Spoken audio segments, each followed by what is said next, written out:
gold, chrome, and semi-precious stone miners. It is indeed a pleasure to be standing before you this morning, especially on a morning where we are discussing issues pertaining our livelihoods as small-scale miners. The monetary policy statements from 2013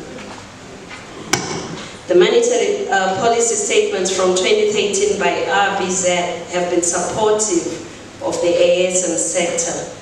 The RBZ incentives and the introduction of the 150 million small-scale loan enhancement facility at FPR is a clear indicative that the central bank has been in support of our initiatives. The incessant call for decriminalization policies by Dr. John Mangundla cannot be left unmentioned. The outcome, which has increased gold deliveries to fidelity printers and refiners by the ASM sector, also speaks volumes. Allow me, Honorable Minister, to go into detail with regards to the production as of 2014 to date. Production details at FPR have sworn from the period 2014 to 2018 as shown on the pie chart below. In 2014, the output was 3 tons. In 2015, we had 7 tons. In 2016, 9 tons were produced. In 2017, 13 tons. And in 2018, out of a total of 33 tons, the ASM sector did 22 tons. And as of the first month of 2019, we have done 1.5 tons in January, and of which in January 2018 we did 2.5 tons, and there's been a significant drop in our production.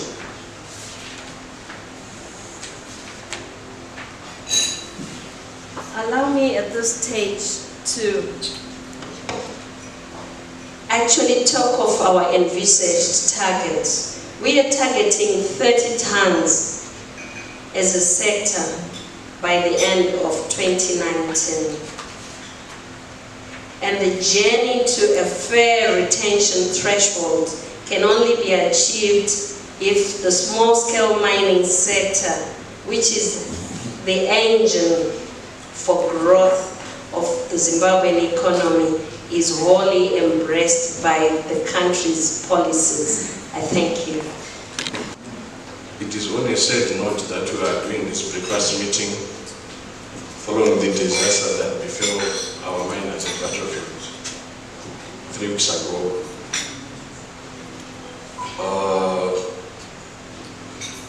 I think you have read some media reports that the government was slow, to react to the accident. But let me repeat this again, that as government we are on the ground. 5 hours after we received the reports, our teams were on the ground, but we received a lot of challenges. I think you can agree with me that when you are mining, at times some of our shafts are not to standard. At times they were 1 by 1 meters.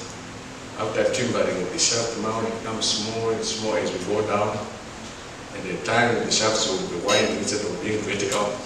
So we face the challenges of putting very big pumps after we received help from big companies like Simplus, ZMF RBZ. Those pumps were too big for the job.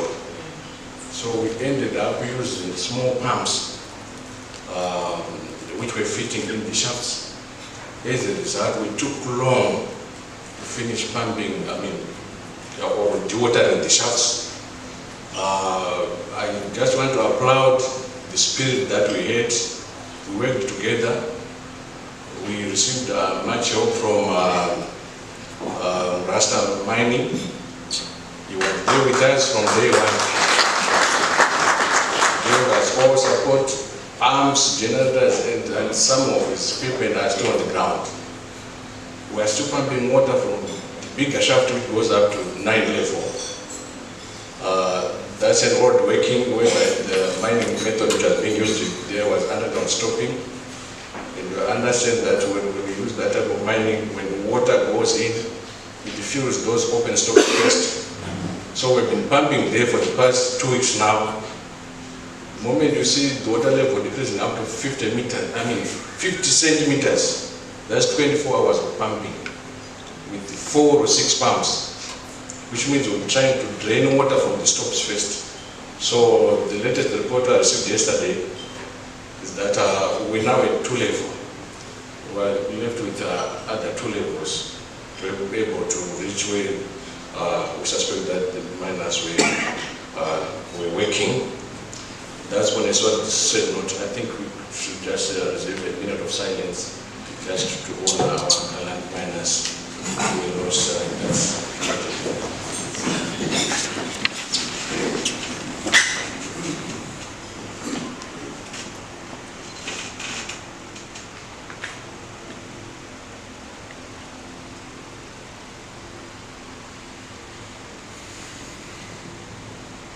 Thank you very much.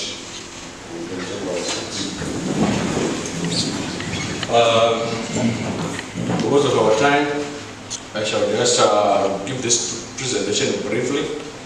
I'll just give you an overview of our mining industry, but mostly I'll be keening on gold, since that's why most of us are here. I think over the years we've experienced the turbulence of gold in terms of production, is what the President had said. She has narrated our gold production from 2013, is it 2013? Then it was in 2014 that we had dropped from the London bullion market after our production target had gone to 3 tons instead of the stipulated 10 tons. We kept on working harder and improved from there. Last year we had 33.2 tons, which is times 3 what is required, to be readmitted at the London bullion market. And we're imploring Minister of Finance and RBZ to re-engage the London bullion market so that we can be readmitted. That is where we'll be able to meet global buyers of gold with better prices. Currently, we are selling our bullion to Rand refinery in South Africa, and as a result, I would like to believe that's why we are not getting good prices, because the market is limited. Last year, we had 11.61 tons from primary producers and 21.67 tons from artisanal small-scale miners. I think we need to clear hands for ourselves. But unfortunately, from November last year, our production targets began to go down. In November, we had a total of 1.4 tons delivered to Fidelity printers. In December, we had 1.614 tons delivered to Fidelity printers. In January, we had 1.77 tons delivered to Fidelity printers. Our average monthly production is 2.5 tons. So you can see that from November last year, we were below target. We're operating at maybe 47% capacity. And the bad news is for February, we are much below that, especially after the governor had announced the recent monetary policy. I'm told since that day, we've only received about 20 kgs of gold to Fidelity printers, which means there's something wrong. That's why we are gathered here.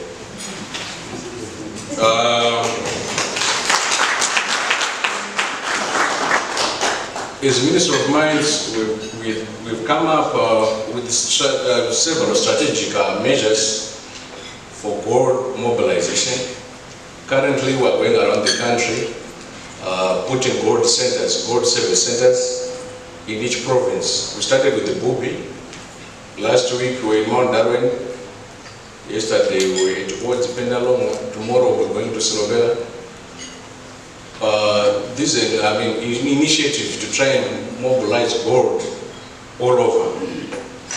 There's also equipment which was sourced by His Excellency in Russia for small-scale miners. I've also traveled to South Korea to get other equipment which was sourced again for small-scale miners. What we want is to mobilize and redirect gold to fidelity printers.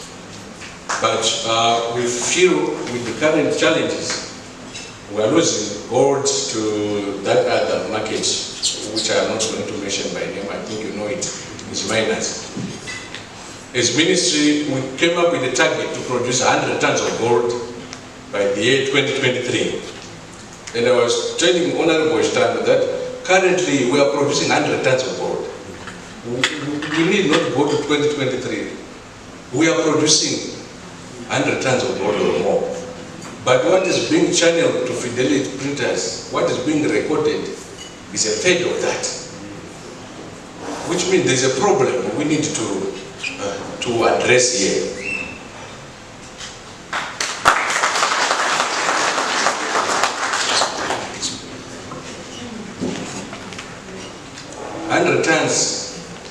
I'm very convinced we are already there, but we are losing much of gold through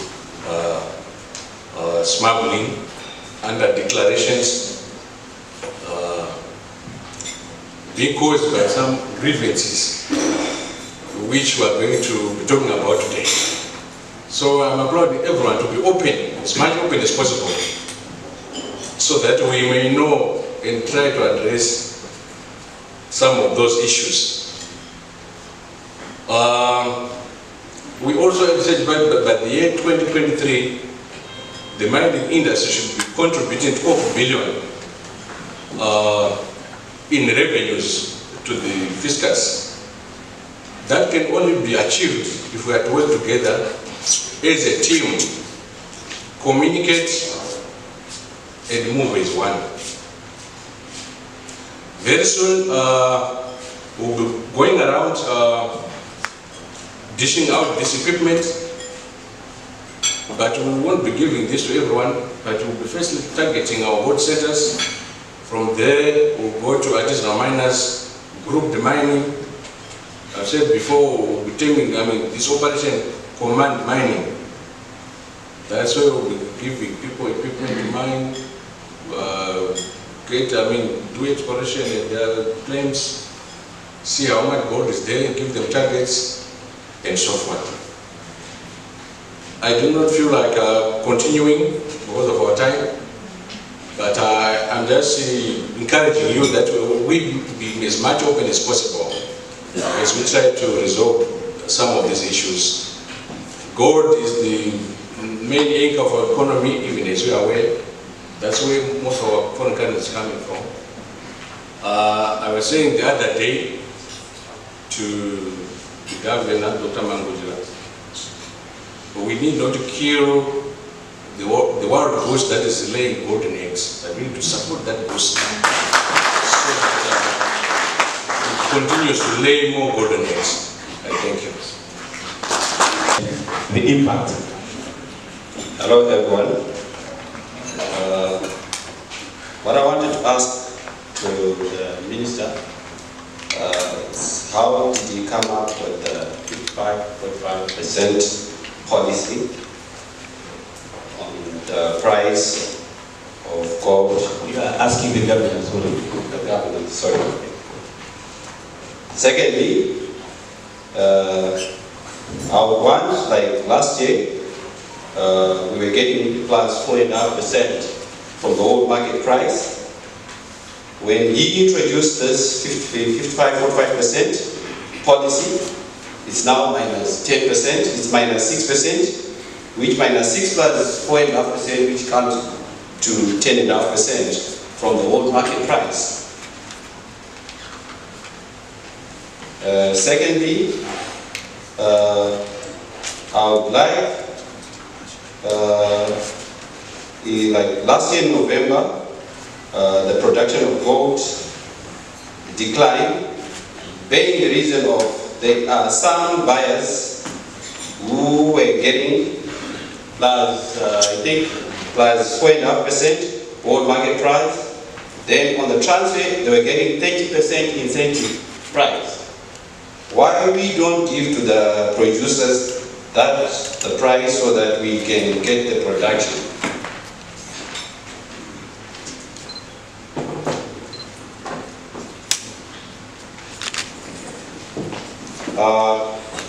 Thirdly, I'm sure the governor didn't come to, he didn't see us actually, say we are the people who are producing more gold in this sector. He didn't talk with the Zimbabwe Miners Federation to discuss the issue about this, in which I don't know the police if it will carry on working with this kind of pricing that he mentioned, since he didn't discuss with our board members.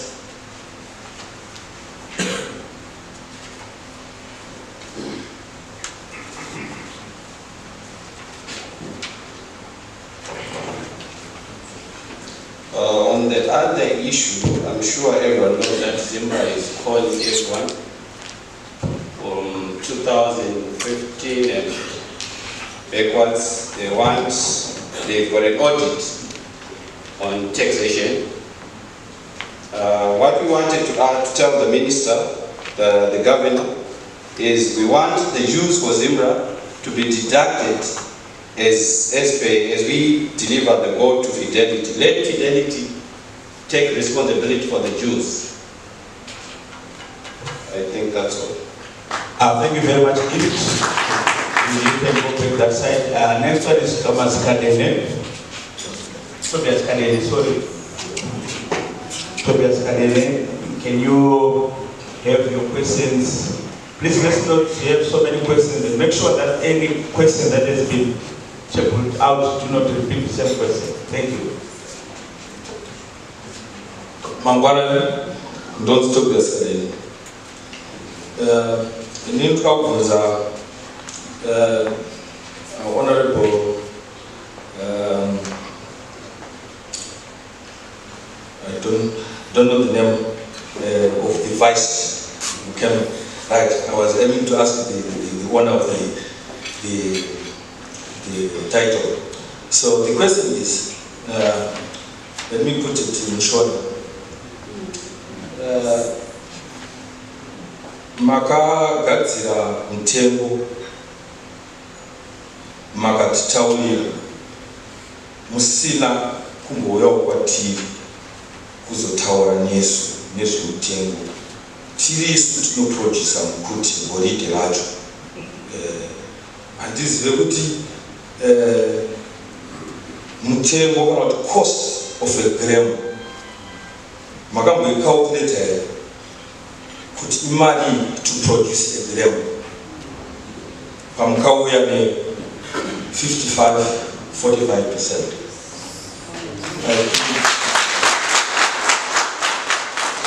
We want clarity on that. I thank you.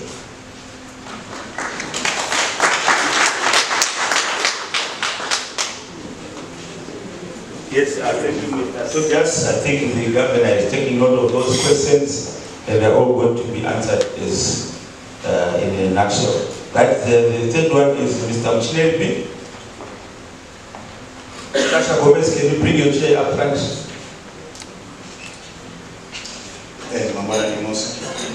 Good morning, everyone.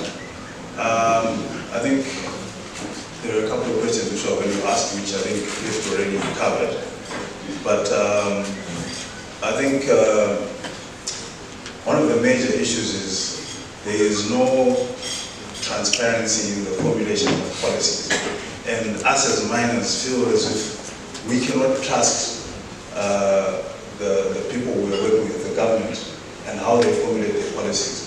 We have no representation on the board of people who produce these policies, and you find there are always like stories of companies getting higher retentions, but they get to benefit off the sweat of our backs, which we do not understand how these policies are formulated and for whom they are meant to benefit.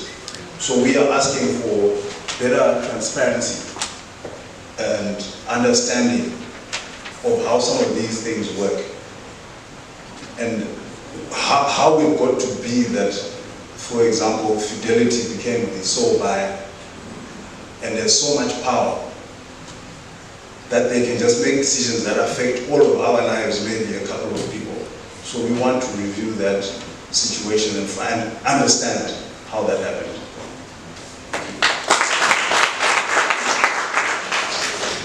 Next is Shasha Gomez.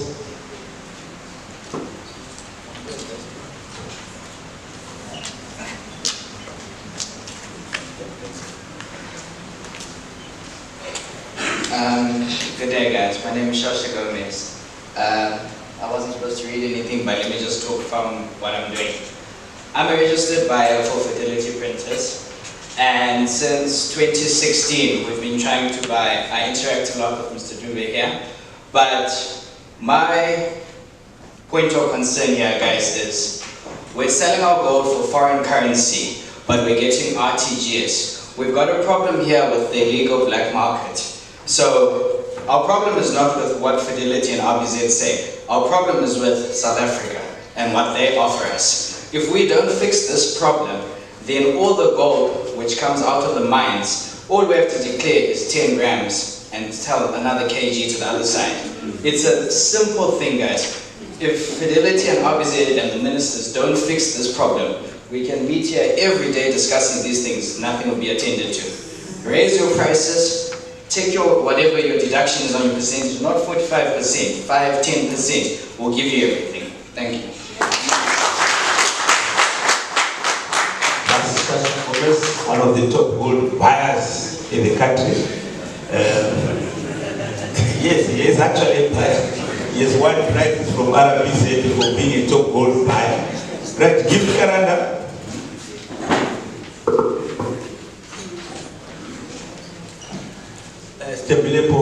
Stability can come up front, and Mr. Philemon Mokwile also ready for presentation. Stability. I think my questions today are directed to Fidelity Printers. Yes, Fidelity Printers, we feel they have moved from their core business of refining gold to gold buying.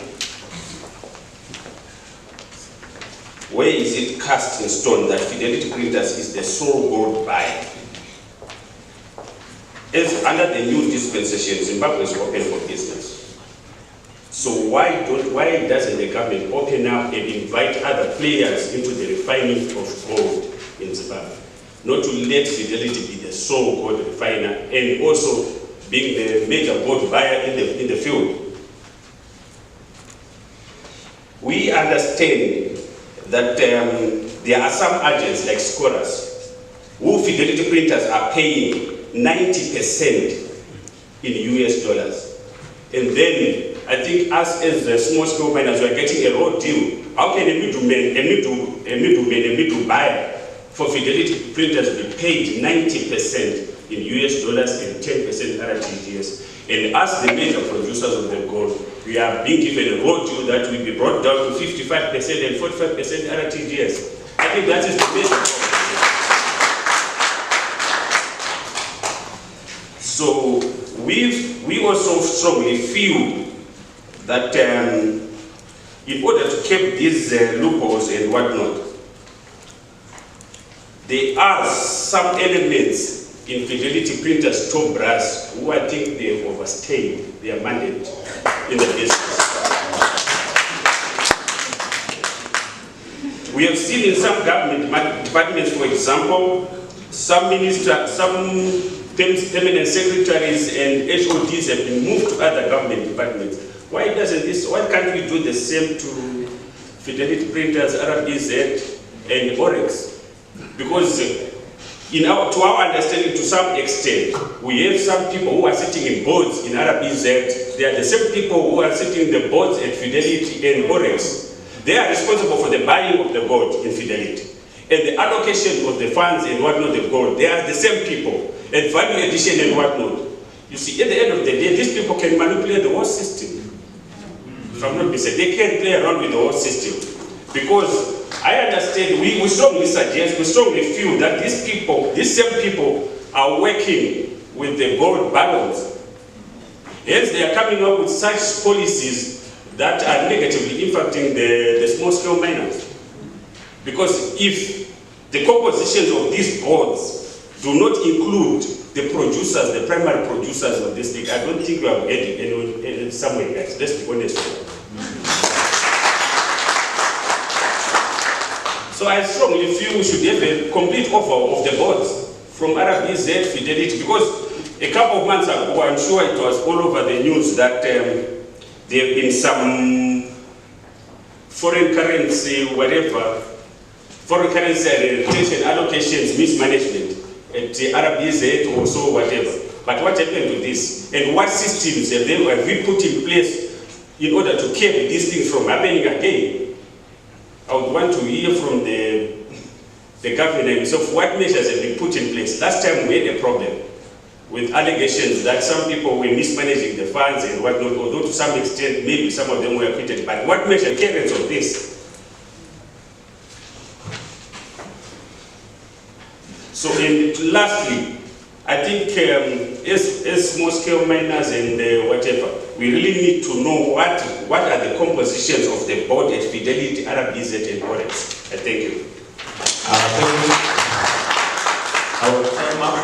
Now, can I have the last one from the gold sector before I go to the other minerals, chrome, and also the second last, that is a million women representing the women's quota.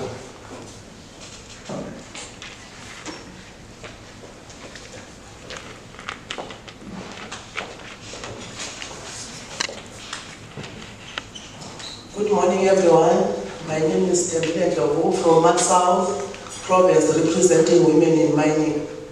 My worry is about this price. All have been said, but all what is needed for us to lift up our country, maybe to bring more production for the gold, because this country is ours.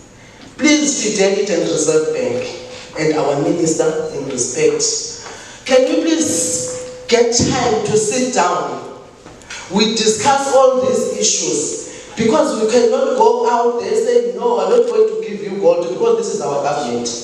All what we want is to work together and tell each other the truth. We need a round table with you guys. A lot has been said. I cannot repeat. Thank you. Thank you very much. Philemon?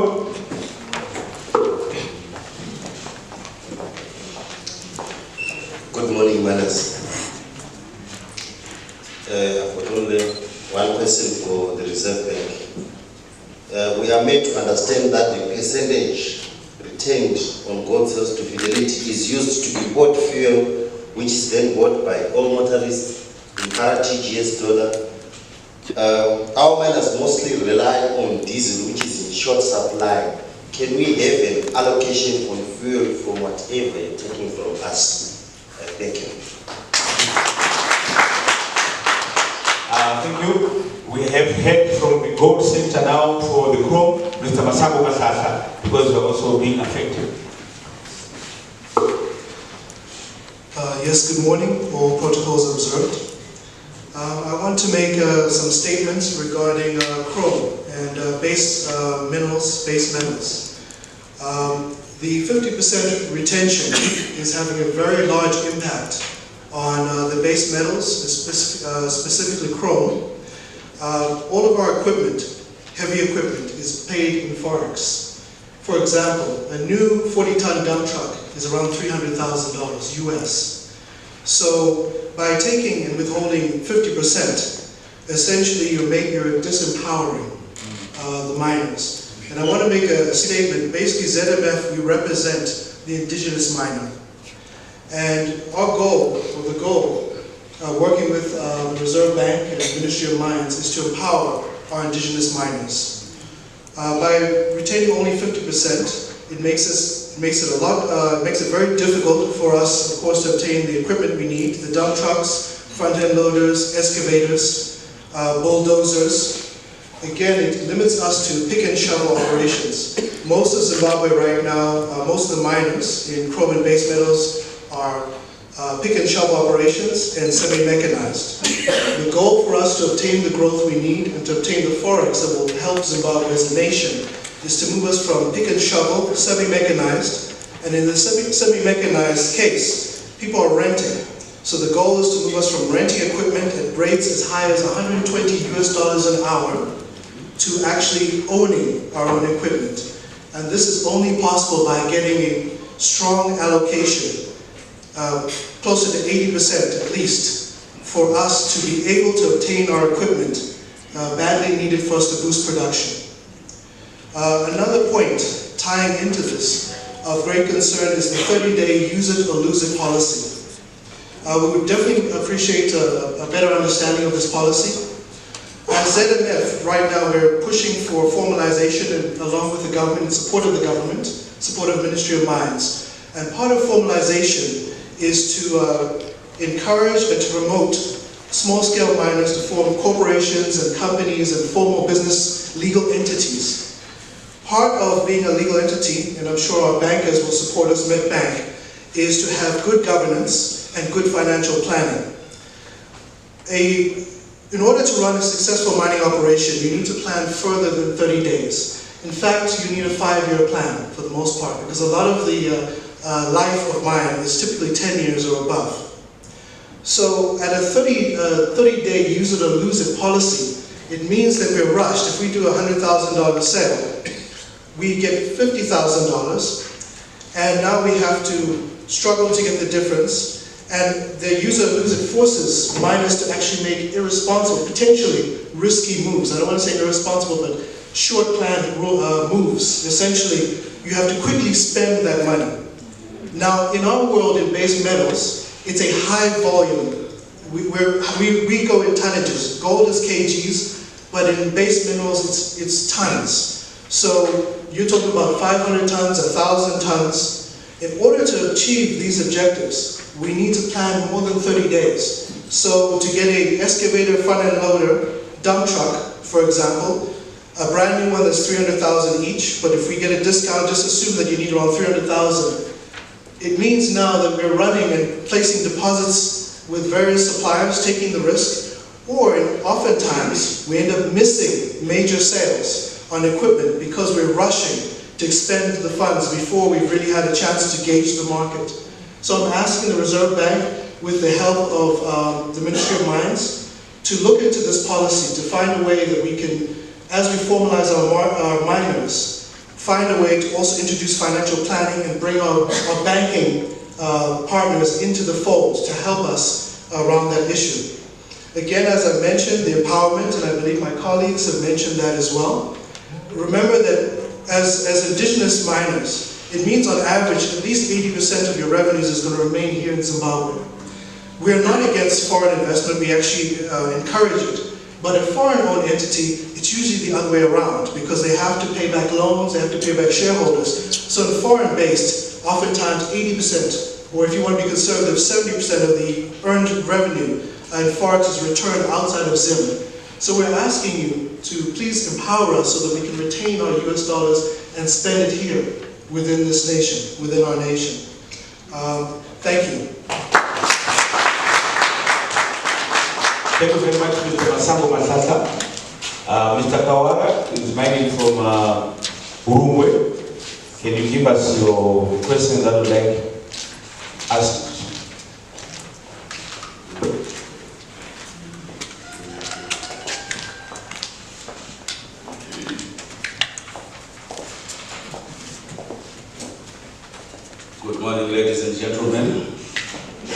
My name is Walter Christon Kawara, and I'm the chairman for Rungwe Kariba Miners Association, Ukama in short, which means each and every one of us here is related to me, and I'm glad to meet you all. Now, my wouldn't be is not coming in as a question, because questions have been asked which are related to the problems that we are facing in the mining sector, but would come in as a comment and directed to Fidelity and the Minister of Mines. I would have liked to have His Honor, Mr. Mangudla, here, and not his representative, because these issues are eating into our work. And every worker has a lifespan. We have had these problems for too long, and it's time we get rid of them. If we are all Zimbabweans at heart, we should find a common purpose. And it looks like at RBZ, there are people who are benefiting out of the black market, and this is why they are trying to discourage the small-scale miner in one way or another. Previously, before the monetary policy was announced, we were at 70%, 30% retention rate. After the monetary policy, I watched it. The governor said he had consulted all stakeholders, but the small-scale miners were not consulted. But in his statement, he did say that he had consulted all stakeholders. We have become, as small-scale miners, the primary producers of gold, meaning that we have surpassed the big mines, and we deserve recognition.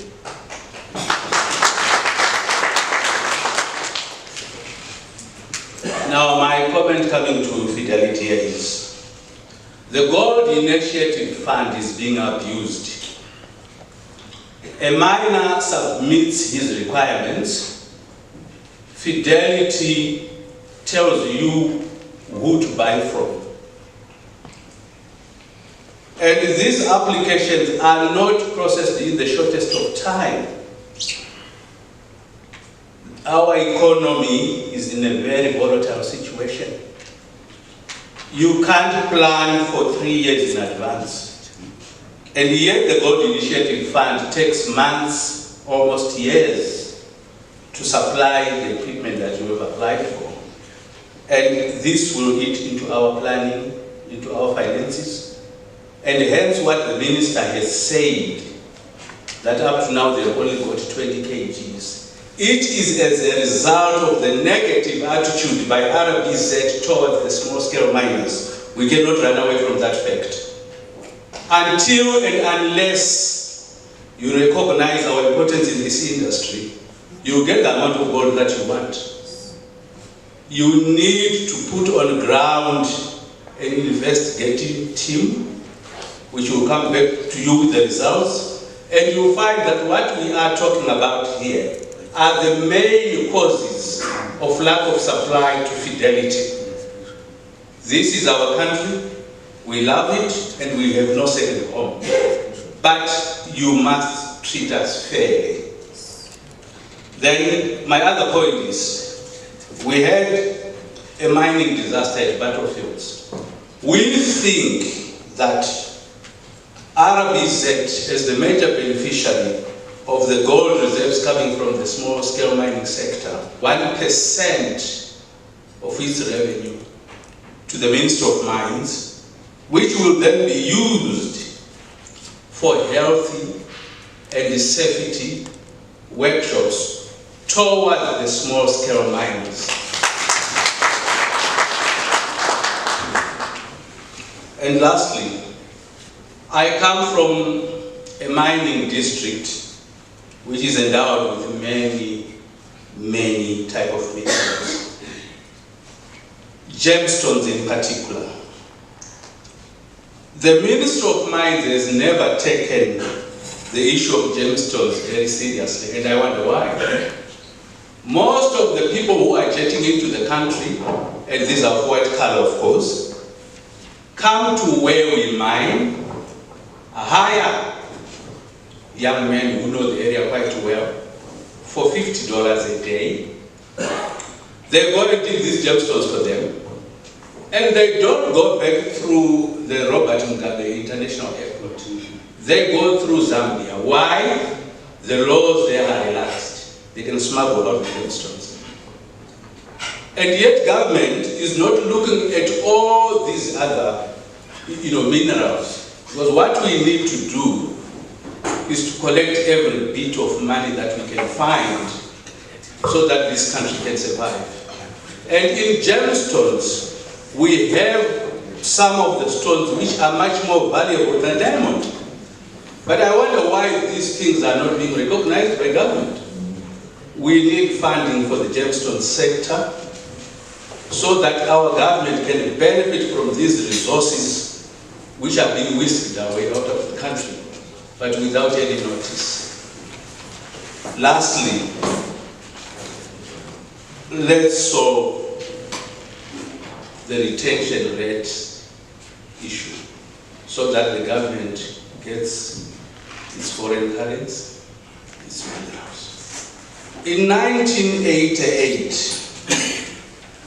52 kgs of gold were stolen on its way back from Israel, where government had gone to process it. And in one of my presentations in Gweru, I did point it out that if 52 kgs of gold disappeared, there was no arrest, what would have happened?